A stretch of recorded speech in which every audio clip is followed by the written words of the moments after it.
Hi, and welcome to English-Fabule. Are you learning English? Great. Let's learn English with a very interesting story. Don't forget to subscribe, like, and comment. Let's get started. Christopher Columbus was an explorer. He was on his deathbed. He held a very old book. This book had many notes written in its empty spaces. Columbus had written these notes himself. The book told him about a rich land in the east. It promised him gold and beautiful cities. But this book did not lead him to the east. Instead, it led him to a new part of the world, which we now call America. Columbus used this book to help him find his way across the ocean in the year 1492. The book was written by a man named Marco Polo. He was a traveler from Venice. He said he spent 17 years in the country of China. He also said he traveled across Asia for 24 years. Many people think he is the most famous traveler from a long time ago.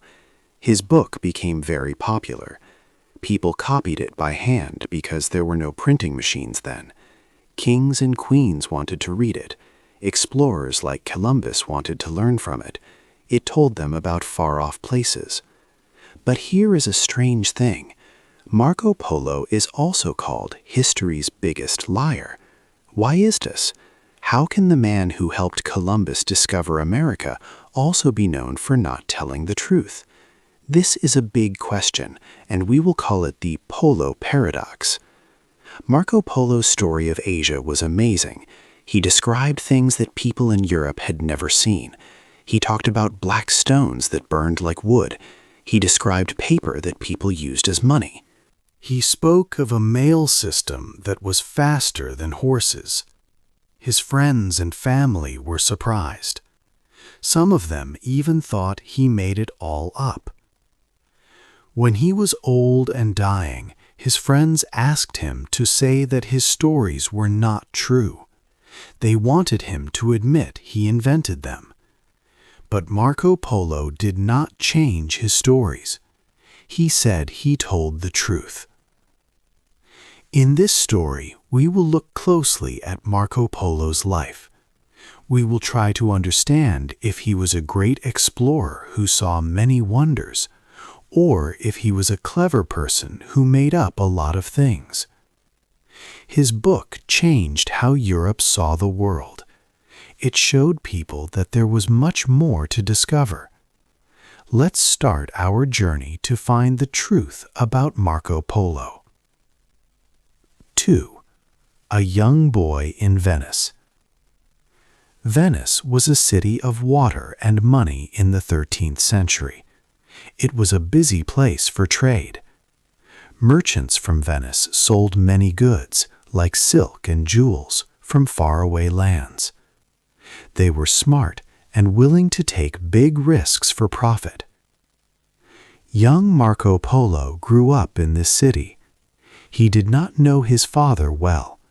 His father, Niccolo, and his uncle, Maffeo, left Venice before Marco was born. His mother died, so relatives took care of him. Marco was often alone. He heard stories about his father and uncle. They traveled far to the east along routes called the Silk Road. These stories were about rich lands and amazing adventures. Marco listened and dreamed of these places.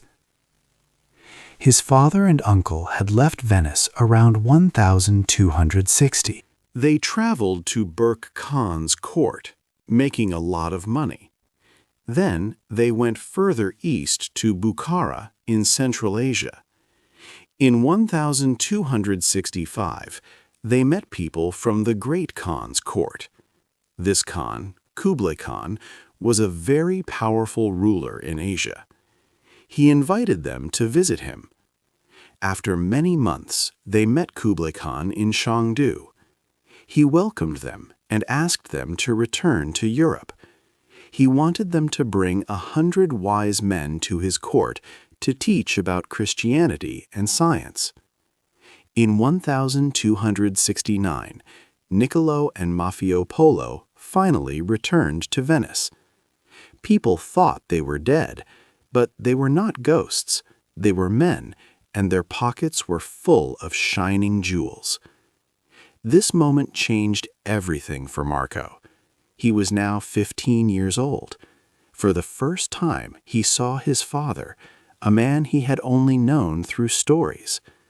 The men looked different. They spoke of lands no one in Venice had ever seen.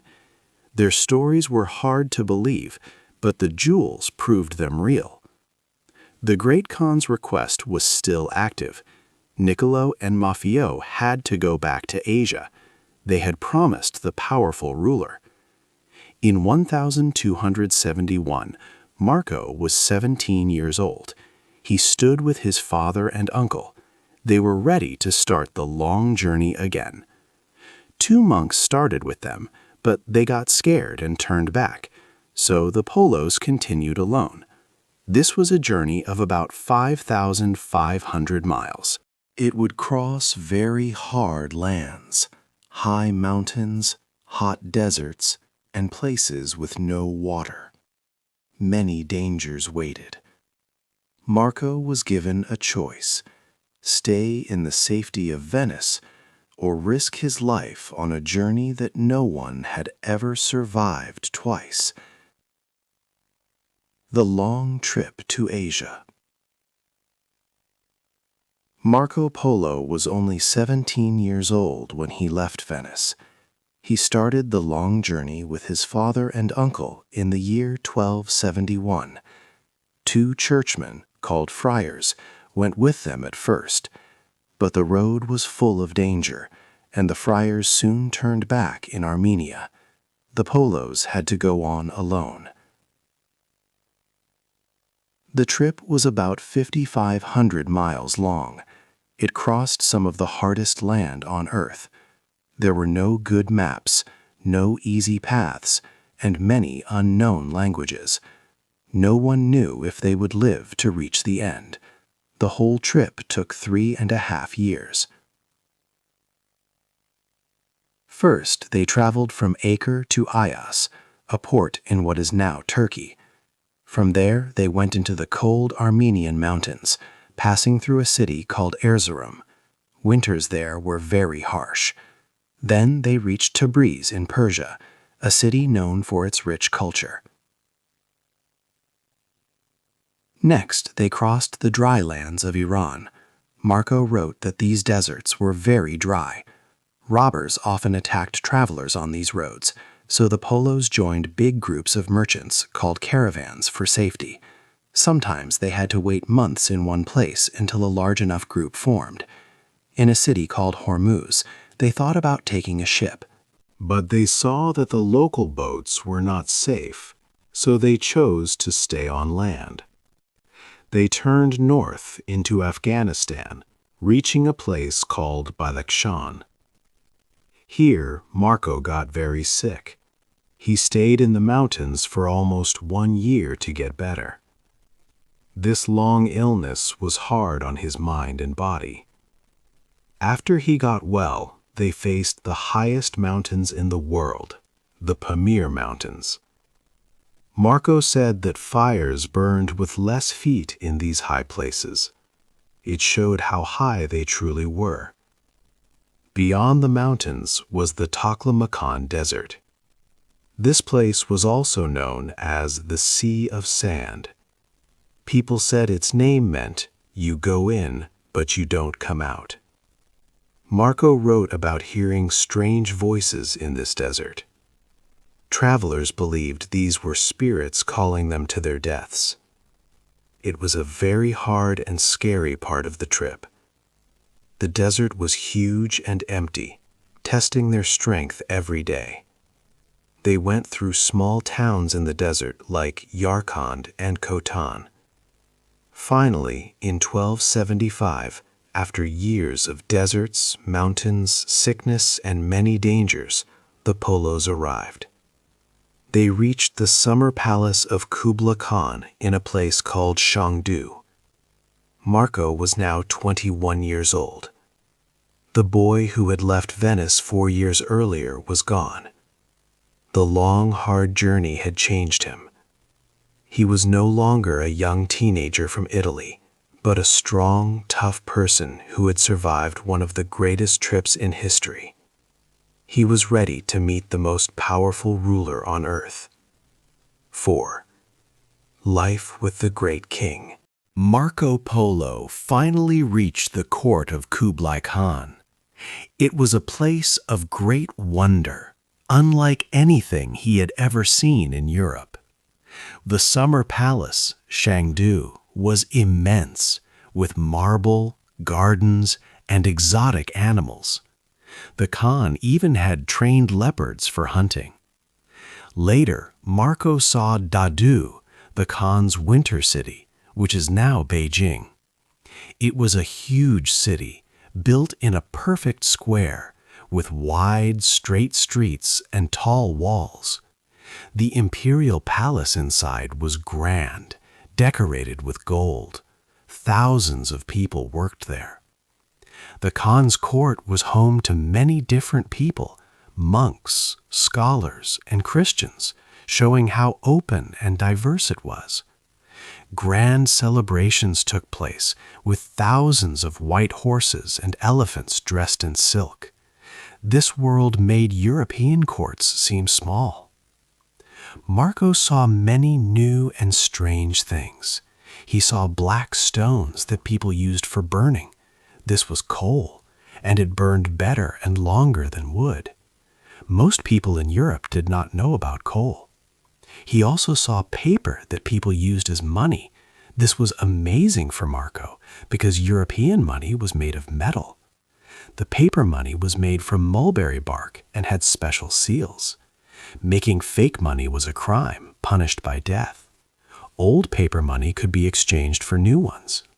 The Khan also controlled all gold and silver, making people use the paper currency.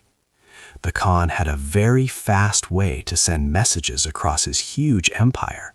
It was a postal system much faster than any in Europe.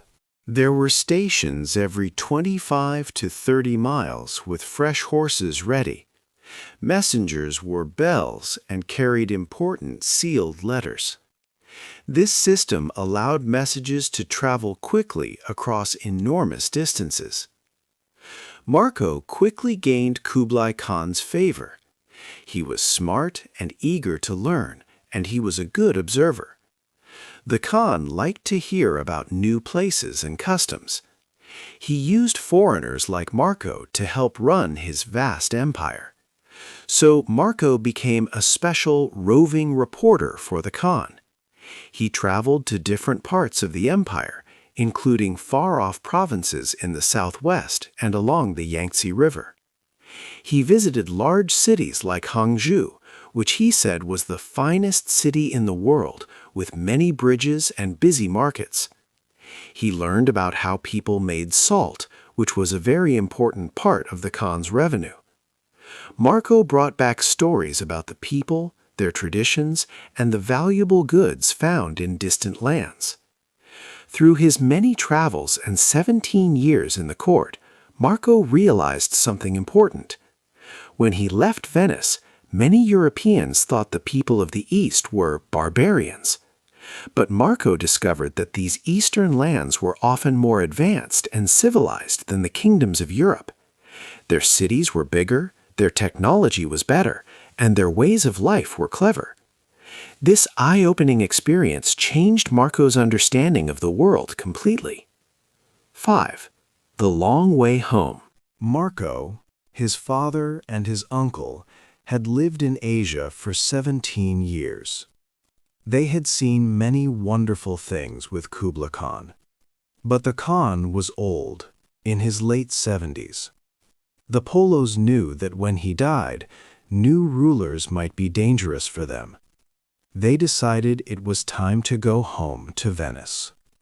Kublai Khan liked the Polos and did not want them to leave. But then an important task came up. Around the year 1291, a Mongol princess named Kokachin needed to travel by sea to Persia. She was to marry Arghun Khan, the ruler there. The Polos knew about sea travel and Persia, so they were chosen to escort her. This mission was very risky, but it was their chance to go home. The sea voyage was long and very hard. They left from Quanzhou in China with 14 large ships. About 600 people began the trip, including the princess and the 3 Polos. They sailed through the South China Sea, past places like Champa, now Vietnam. Terrible storms hit them. They stopped in Sumatra for 5 months, waiting for strong monsoon winds to pass. During this time, Marco watched the night sky. He saw that the North Star, usually high in Venice, dipped below the horizon. This showed how far south they had come. The fleet continued west, stopping at various ports in Malaysia and India. The journey was full of sickness and danger. By the time they reached Persia, a great sadness had occurred. Only 18 people out of the original 600 had survived. The rest had died on the difficult voyage. They also learned that Arghun Khan had died, so they gave the princess to his son. From Persia, they began the last part of their trip. They traveled overland to Trebizond, then took a ship to Constantinople.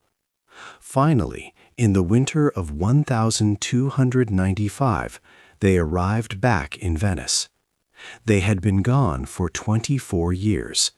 Marco was 41 years old. When they came to their home, they looked like poor travelers.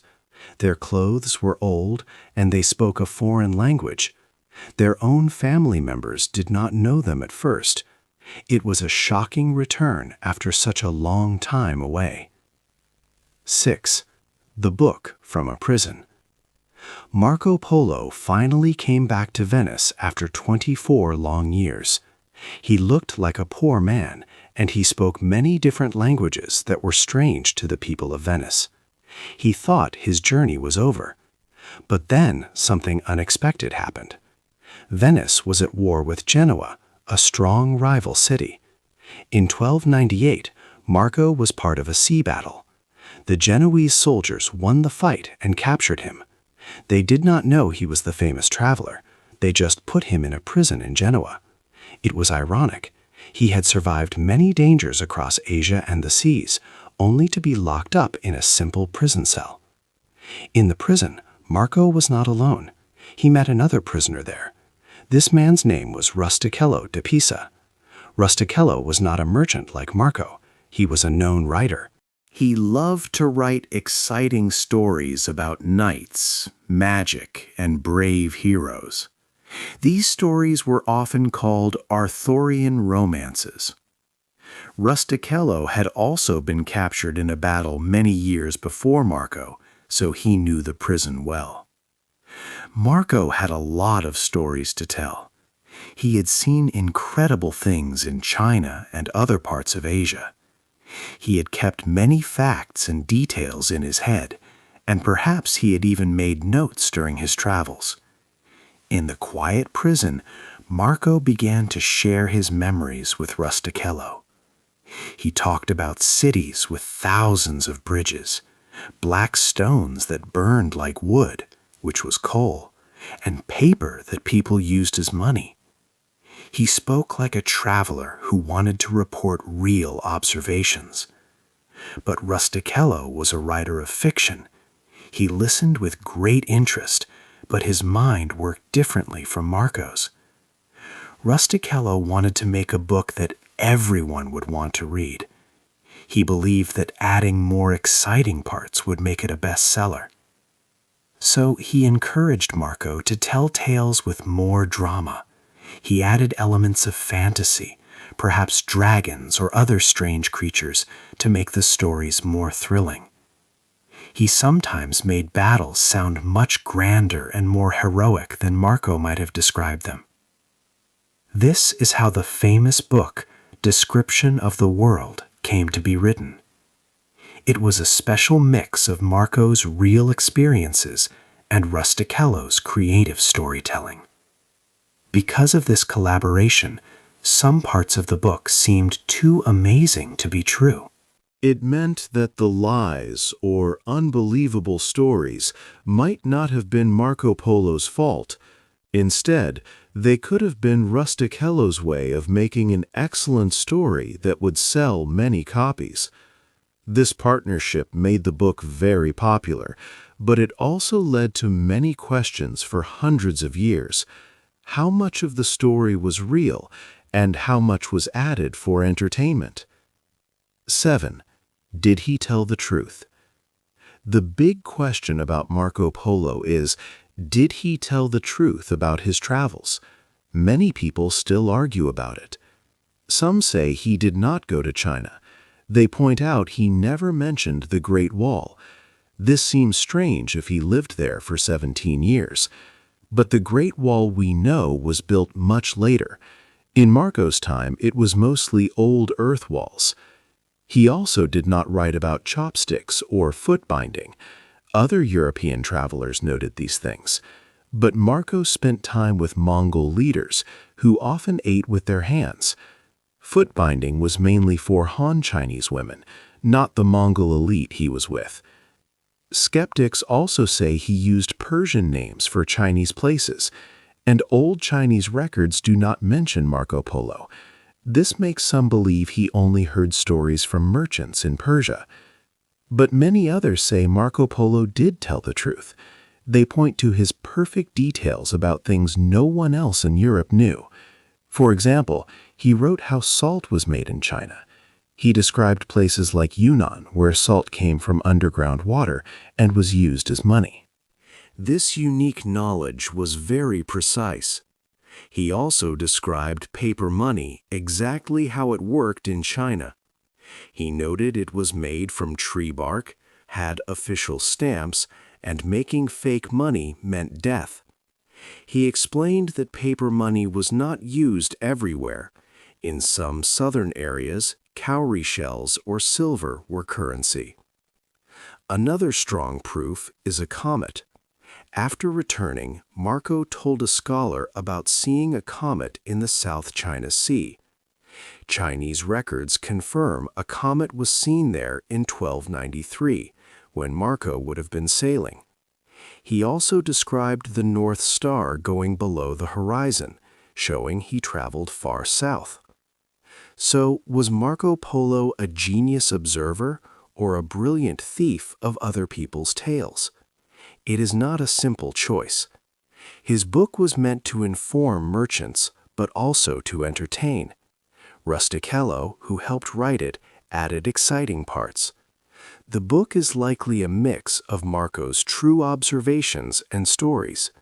You, the reader, must decide what to believe. 8. The end of the story. Marco Polo died in Venice in the year 1324.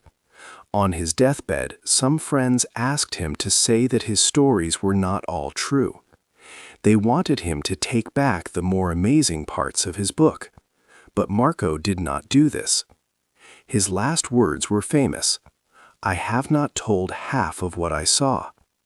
This means he had seen even more wonderful things that he did not write about. This statement makes us think again about his journey. Was he a great observer or a person who made up stories? Even today, people ask this question.